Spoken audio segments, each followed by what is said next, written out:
A Comissão Especial da Câmara vota hoje um pedido de arquivamento da PEC do voto impresso. Ontem, Bolsonaro sofreu essa primeira derrota na luta pelo retorno do voto impresso. 23 deputados votaram contra essa PEC, 11 da base governista votaram a favor. Apesar de rejeitada, o que acontece? Essa PEC ainda pode ser levada ao plenário da Câmara pelo presidente Arthur Lira. A gente tem que aguardar ainda essa tramitação completa, mas, num primeiro momento, a PEC foi rejeitada, uma derrota para Bolsonaro. Daí, na live semanal que Bolsonaro faz, e dessa vez ele fez antes dessa votação acontecer na Câmara, Bolsonaro acusou o Supremo Tribunal Federal de influenciar líderes partidários a retirarem apoio à proposta de emenda constitucional do voto impresso. De novo, Bolsonaro mentiu sobre o processo eleitoral e continuou atacando os ministros da Suprema Corte, principalmente Luiz Barroso, Alexandre de Moraes e Luiz Fux.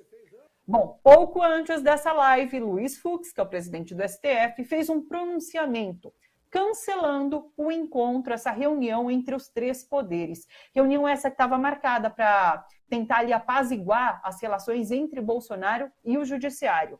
A gente vai ouvir um trechinho desse pronunciamento de Luiz Fux ontem. Vamos ver. Nos últimos dias, o presidente da República tem reiterado ofensas e ataques de inverdades a integrantes desta corte, em especial os ministros Luiz Roberto Barroso e Alexandre de Moraes, sendo certo que quando se atinge um dos integrantes, se atinge a corte por inteiro.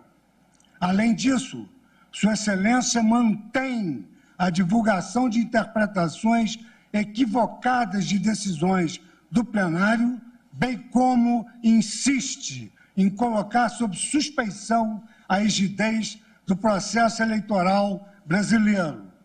Diante dessas circunstâncias, o Supremo Tribunal Federal informa que está cancelada a reunião outrora anunciada entre os chefes de poder, entre eles o presidente da República. Pois é, Luiz Fux sobe o tom. E daí os senadores da CPI da Covid publicaram uma nota também em apoio à decisão de Fux e em solidariedade aos ministros Luiz Barroso e Alexandre de Moraes. Daí diz um trechinho dessa nota: em tempos sombrios, quando as piores pessoas perdem o medo, cabe às melhores não perderem a coragem em defender a democracia. Tá aí, a gente destacou esse trechinho da nota dos senadores da CPI da Covid. Vamos conversar sobre tudo isso com o Fernando Brito, jornalista, editor do Tijolaço. Oi, Fernando, como você tá? Tudo bem por aí? Tudo, principalmente porque a gente fica com alguma esperança, né, de que como a luta entre as instituições no Brasil virou uma briga de moleque, então a gente acha que talvez possa ter a inconsequência, né, a falta de efeitos negativos que briga de garoto traz. Porque essa é a crônica de um conflito que está sendo anunciado há mais de um mês. No dia 8 de julho, o presidente da República, pela primeira vez, ameaçou que, não havendo voto impresso, corria-se o risco de não haver eleições. A mesma coisa foi feita por um intermediário, que hoje se sabe ter sido o senador Ciro Nogueira, levando um recado do ministro Braga Neto para o presidente da Câmara, Arthur Lira, de que também não haveriam eleições se a Câmara não aprovasse o voto impresso. Esse conflito foi evoluindo durante o recesso, né? Houve um encontro marcado, um diálogo ajustado para o dia 14 de julho entre os chefes de poderes, hospedado pelo presidente do STF, Luiz Fux. Isso não aconteceu por causa daquela internação estranhíssima do presidente da República, né, que estava gravemente enfermo na terça-feira e no sábado já estava passeando na semana seguinte já estava passeando de motocicleta, e não aconteceu. O tom presidencial foi subindo, à medida que se aproximava a votação na comissão da Câmara do voto impresso, afinal ocorrida ontem, com uma grande derrota do governo. E na segunda-feira, o ministro Luiz Fux reagiu como naquela piada do mexicano que dá um revólver para o filho quando faz 15 anos, o menino vai lá na feira, troca o revólver por um relógio daqueles patacões, né, e vai mostrar o pai todo orgulhoso, e o pai pergunta, né, muito bem, mas quando falarem da sua mãe, você vai dizer que são 3 horas. Foi mais ou menos o que o ministro Fux fez segunda-feira, apelando ao diálogo, chamando a conversação, alguém que estava dizendo que simplesmente cancelaria as eleições. E isso não suportou a insistência de Jair Bolsonaro em continuar na ofensiva. O ministro Barroso, mesmo com todos os seus punhos de rendas e bom modos, subiu o tom e houve uma pressão incontrolável dentro do Supremo Tribunal Federal, me arrisco a dizer quase que pela unanimidade de seus membros, que imprensou Luiz Fux na parede para que ele fizesse o pronunciamento, afinal, ontem, dizendo que não há condições de diálogo quando o seu grupo é chamado de mentiroso, de vagabundo, de que vai chegar a sua hora, ditador, autoritário. Não há condição de ter diálogo, né, enquanto um clima desses permanecer. Do outro lado, nós temos o presidente da Câmara, Arthur Lira, transformando tudo numa grande oportunidade para ir passando a boiada dos projetos que ele e o governo acham serem importantes, por exemplo, reforma tributária, reforma administrativa, privatização dos Correios e até o próprio voto impresso, e ele vai colocando da maneira mais surpreendente possível. O projeto surge na segunda-feira, quinta-feira está em plenário, vota-se, às vezes de madrugada, como ia ser a votação do voto impresso ou dessa reforma eleitoral, que é outro produto desses aparecido do nada, né, que surgiu, e ele vai passando a boiada dele, enquanto o Rodrigo Pacheco, mais discreto, fica executando aquele papel de mordomo de filme antigo, entendeu? Impávido, né? Com uma fleuma muito grande, etc. e tal, mas sem fazer absolutamente o que se espera de um presidente do Senado, que é presidente também do Congresso, portanto, é presidente do Poder Legislativo, né? Então, não adianta ele dizer que vai trabalhar pelo diálogo, etc. e tal, porque, neste momento, a situação não é de diálogo, a situação é de tapas para lá e tapas para cá. Então, quem não botar a mão na mão do agressor e impedi-la de executar o golpe, desculpe, não está trabalhando pelo diálogo, está trabalhando pela derrota de quem está sendo golpeado. Então, esse é o quadro, né, que nós estamos vivendo, né, pincelado aí pictoricamente por uma investigação da CPI, que retornou aí, depois eu comento isso, mas retornou com quadros tragicômicos de picaretagem da mais baixa extração, enquanto o país começa a sentir os efeitos na sua vida, porque o país ficou disfuncional. Não pensem que esses empresários que assinaram um manifesto pela democracia, o grupo do Itaú, do Credit Suisse, da Natura, que eles estão fazendo isso pelos belos olhos da deusa democrática, não. É porque o ambiente de negócio está empesteado.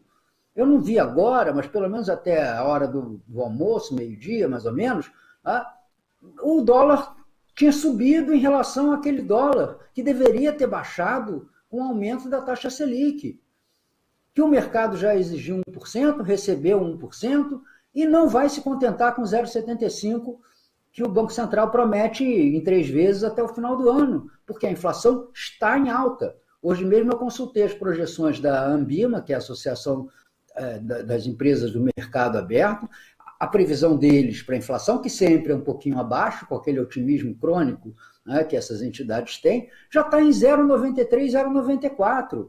Então, nós estamos voltando à casa de inflação de 1% ao mês, mesmo com o governo tendo controlado a ANEEL e não deixado ela decretar o novo aumento da energia elétrica que ela pretendia fazer. Então, esse país está ficando disfuncional para os homens do dinheiro. Preste atenção, ele já é disfuncional para o nosso povão, para a nossa classe média assalariada. Ele é o país em que você, quanto mais trabalha, mais empobrece, quanto, sabe, você empobrece até dormindo, né? Esse sempre foi, mas ele não é, e o lucro dos bancos registrado agora mostra, esse não é um país que não funciona para quem tem dinheiro. E quando os que têm dinheiro começam a se manifestar contra o estado de anarquia em que o país está se envolvendo, está caindo, é sinal de que coisas importantes podem acontecer. O Brito, inclusive, né, ontem foi lançado um manifesto assinado pela Federação Brasileira de Bancos também, contra né, esses ataques que vêm sendo feitos ao sistema eleitoral. Daí, a partir daí, o que a gente pode esperar que aconteça? Ontem eu conversei, inclusive, com o Miguel Stedley, e ele desenhou né, o que a gente está vivendo agora como uma disputa de pistoleiro, sabe? Então, assim, tá o judiciário ali de um lado, o Bolsonaro do outro, para ver quem vai atirar primeiro e qual vai ser a reação a partir disso. O que a gente pode esperar daqui para frente com Bolsonaro subindo o tom, com o Fux e o STF também subindo o tom? Você falava para mim agora ali nos bastidores que é a pior crise que a gente vive em 40 anos. Então, o que a gente pode esperar? Porque como você é nova, você não deve ter visto um filme muito famoso, que era O Bom, o Mal e o Feio, que tem uma trilha sonora maravilhosa do Ennio Morricone, que tem um duelo a 3. Então, na verdade, nós estamos tendo um duelo a 3.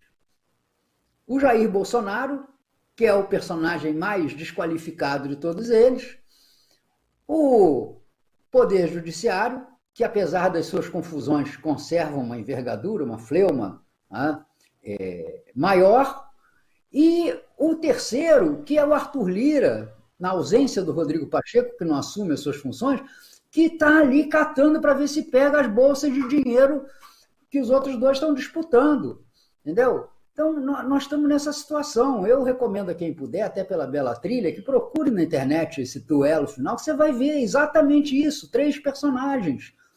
Nós estamos vivendo uma situação, eu falei isso um pouquinho antes de você até mencionar esse manifesto, nós estamos vivendo uma situação de disfuncionalidade econômica.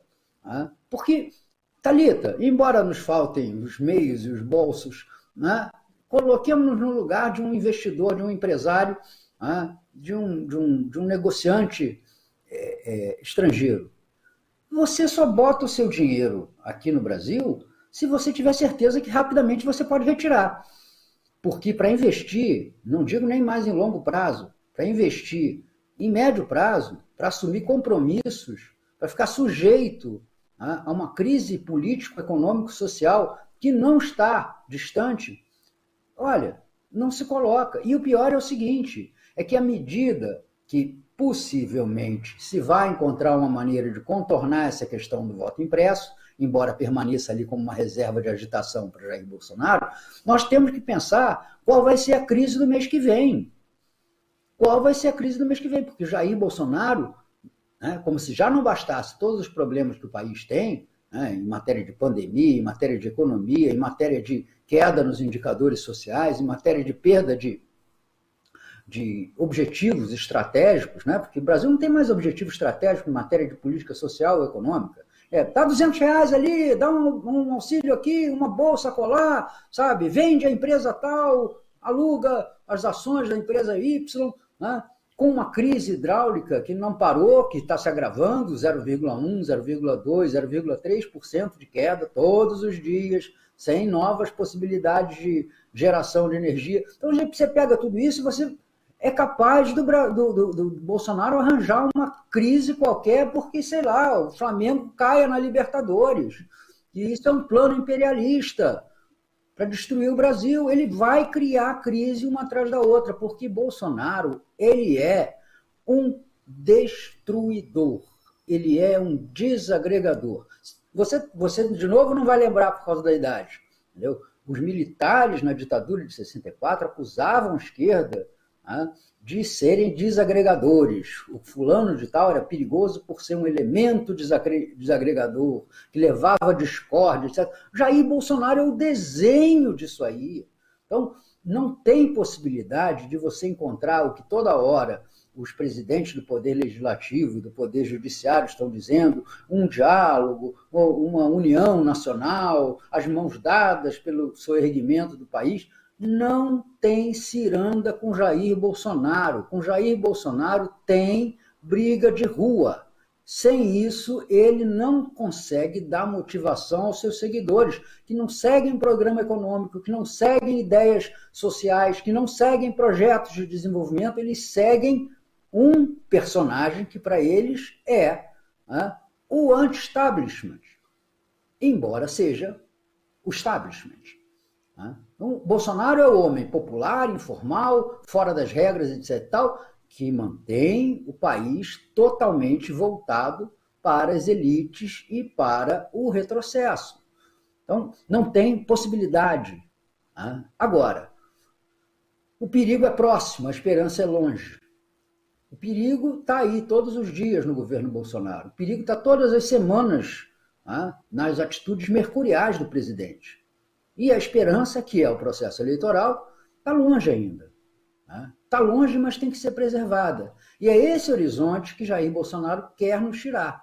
Os do dia 2 de outubro de 2022, quando o país vai ter a oportunidade de se livrar dessa camada de gente medíocre que assumiu o poder e que nem mais disfarça, que não tem outra finalidade senão continuar nele. E as boquinhas para cá, os militares reformados arrumando emprego acolá, né? Fernando. Os negócios rastaquera, né? Daquelas turmas que foram reveladas pela CPI se alastrando. Diga, Thalita. Deixa eu aproveitar essa sua deixa dessa camada medíocre que faz parte ali do governo, das negociatas que estão acontecendo, para chamar esse compacto que a gente fez dos melhores momentos do que foi a CPI essa semana, com personagens, não sei nem como descrever, personagens fantásticos, personagens absurdos. Vamos dar uma olhada nesse compacto e logo depois a gente comenta rapidamente o que foi a CPI, tá bom? Roda pra gente, Gui. O reverendo é o embaixador mundial da paz. Título concedido pela UPF, Universal Peace Federation. Presidente, uma questão de ordem. Quem é o reverendo? Senador Rogério, eu acho que está exatamente escrevendo isso. Agora, Porque ele está se referindo na terceira pessoa. Eu não estava entendendo, desculpe. ele está se referindo Na terceira pessoa. na terceira pessoa a ele próprio. Dominguete, aproveitando que você me disse estar hospedado próximo ao Brasília Shopping, o que você acha? Eu me encontro contigo lá, a gente come alguma coisa, eu trato de privado, tá? O Roberto deverá estar no Vasco, falou que estaria, eu te apresento o diretor e você pede a sua agenda. E assim se deu. O senhor nunca falou com o Dominguete? Jamais, não o conheço. Mas tem ligações dele para o senhor sabe disso, né? Do Dominguete? Talvez seja, deixa para ter uma ideia. Que bom que a senhora falou, havia um insistente mandando mensagens, alguém ofertando vacinas no meu telefone. Eu nunca respondi essas mensagens porque eu achava que isso é picaretagem, eu achava que era uma armação. É uma instituição intergovernamental? É uma instituição das maiores instituições religiosas do mundo, né? Desde a Coreia do Sul, nós fazemos o trabalho humanitário no mundo inteiro. Não por acaso, se o senhor percebeu o nome da empresa Valorem, que em latim, né, significa valor, ele tem a ver com um desejo meu que eu trago lá de trás, ligado à consultoria financeira, mentoria e educação financeira. E vou lá me apresentar ao ministro Taishi para ser seu futuro assessor especial. Eu tinha recebido o convite. Paz, meus senhores. 3 dias depois, o ministro Taishi cai, renuncia e o assessor, fiquei ali. Não, senhor, eu não estava no Ministério da Saúde. Então essa portaria aqui não existe. Seguramente isso é uma questão puramente formal. Eu vou estar aqui durante as perguntas esclarecer, porque daí eu sou nomeado efetivamente para frente. Quero dizer que eu não assinei nada nesse documento, não autorizei, fui interlocutor de algumas coisas, mas era o momento.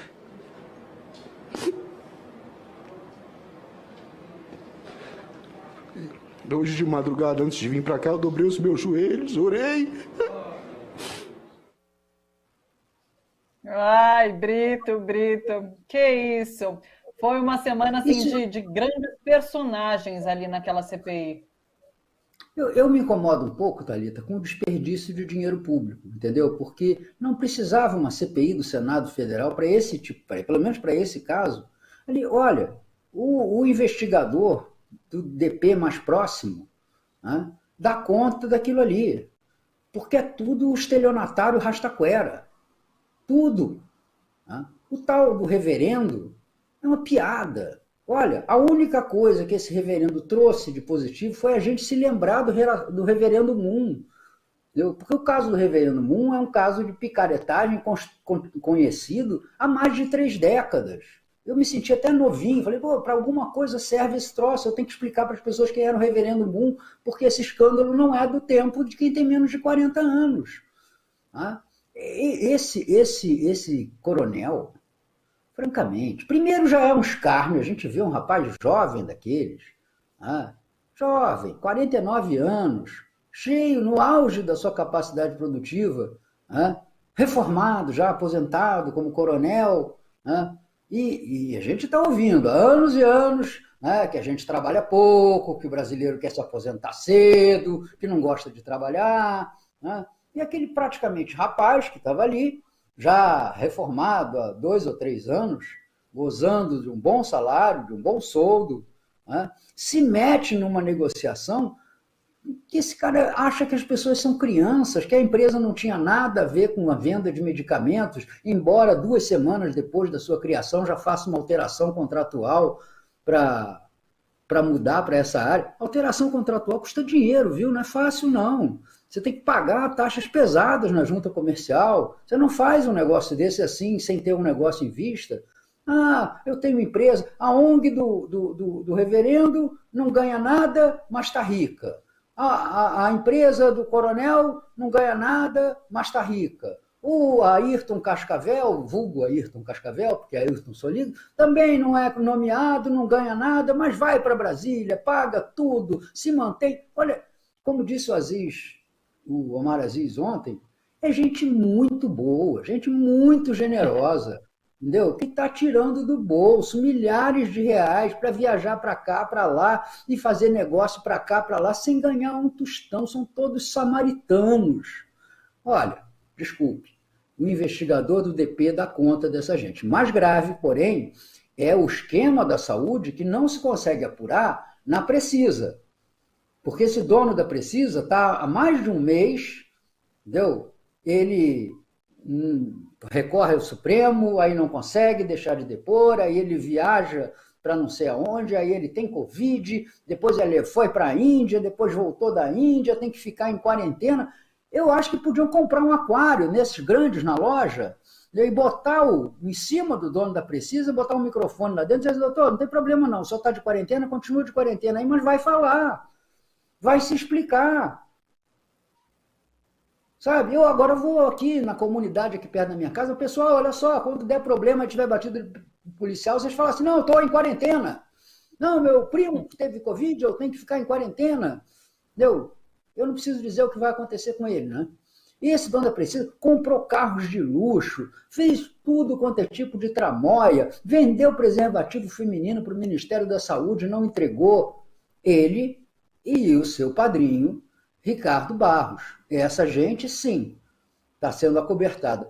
O resto, olha, desculpe, General Braga Neto, o senhor que foi ameaçar as instituições da República, a CPI do Congresso, dizendo que estavam fazendo uma indignidade com o Exército Brasileiro e lameando a instituição, o senhor, por favor, se puder, vá lá no Tijolaço e acesse a página da Missão Humanitária do Alto Comando das Forças Armadas do Brasil, que este reverendo colocou no ar, mantém no ar, registrou como empresa na Flórida, colocando nela o nome do presidente Jair Bolsonaro, do vice-presidente Hamilton Mourão, do senhor Rubem Botelho, que foi o chefe do Estado-Maior das Forças Armadas, um site que apresenta essa organização como uma criação oficial de uma lei que nem sequer de longe passa por isso e que foi feita para tomar dinheiro em nome dos militares brasileiros,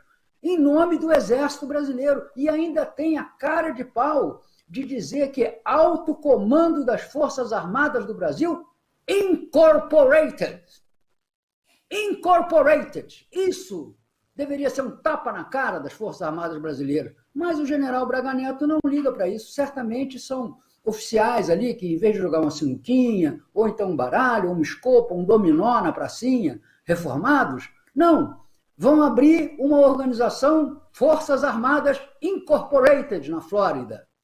Desculpe, general, é isso que suja a imagem das Forças Armadas brasileiras.